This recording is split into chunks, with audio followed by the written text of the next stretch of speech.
Emmanuel Macron arrive en Afrique dans un pays comme le Mali, qui, comme vous le savez, est un pays aujourd'hui qui est en proie au terrorisme. Et la France avait choisi de pouvoir protéger ce pays et à travers une opération militaire que vous savez, qui s'appelle Barkhane. Mais j'aimerais dire une chose qui est assez claire, c'est que Emmanuel Macron a été élu par les Français pour protéger et défendre les Français de l'intérieur comme de l'étranger. Donc moi je crois qu'il serait naïf de croire que les problèmes essentiels de l'Afrique vont subitement se résoudre. Même si Emmanuel Macron en campagne avait dit, je cite, il avait dit la colonisation était un crime contre l'humanité.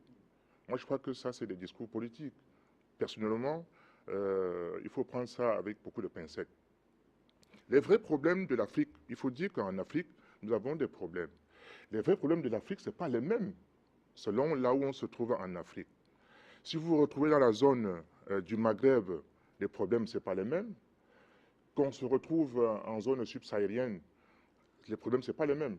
Et même en zone subsaharienne, il faut dire que quand on se retrouve en zone d'expression francophone, ou en zone d'expression anglophone ou hispanophone, les problèmes ne sont pas les mêmes.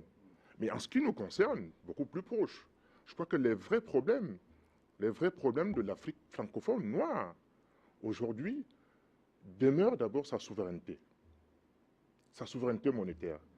Et ensuite, qu'on le veuille ou pas, le second problème de l'Afrique noire francophone, c'est la reconnaissance et l'indemnisation officielle des perversités de la colonisation. Parce qu'on ne peut pas passer un trait comme ça sur des événements qui ont duré des siècles et qui ont fait beaucoup de mal et beaucoup de tort à l'Afrique. Ainsi, la solution pour ces problèmes, c'est la création ou l'obtention d'une monnaie souveraine. Ça, c'est la clé pour que l'Afrique noire francophone puisse sortir de ces problèmes essentiels.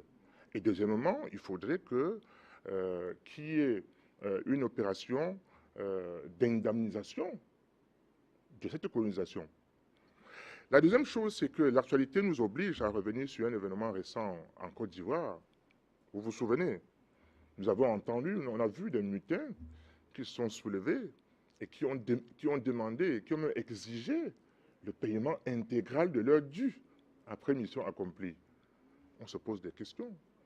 De quelle mission s'agissait-il? Et ainsi, moi je crois qu'aujourd'hui, la libération du président Laurent Gbagbo et de ses partisans devient une urgence.